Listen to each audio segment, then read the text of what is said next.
తెలుగు రాష్ట్రాలు వర్షం కోసం ఎదురు చూపులు చూస్తుంటే ఒడిశాలో వరుణుడు విలయ తాండవం చేస్తున్నాడు. ఎడతెరిపి లేని వర్షాల వల్ల పలు ప్రాంతాలు నదులను తలపిస్తున్నాయి.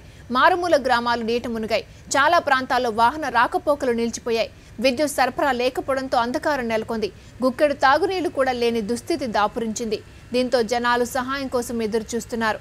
వరదల ధాటికి ఇప్పటి వరకు 10ల సంఖ్యలో మరణించగా తాజాగా మరో 2 ప్రాణాలు వదిలారు.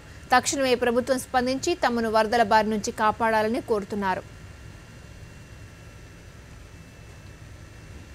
అటు గుజరాత్, రాజస్థాన్ రాష్ట్రాల్లోనూ వర్షం వణికిస్తోంది. కుంభవృష్టిగా కురుస్తుండటంతో గ్రామాలు జలాశయాలను తలపిస్తున్నాయి. ఇళ్లు నేలకూలాయి. చెట్లు, విద్యుత్ స్తంభాలు పడిపోయాయి.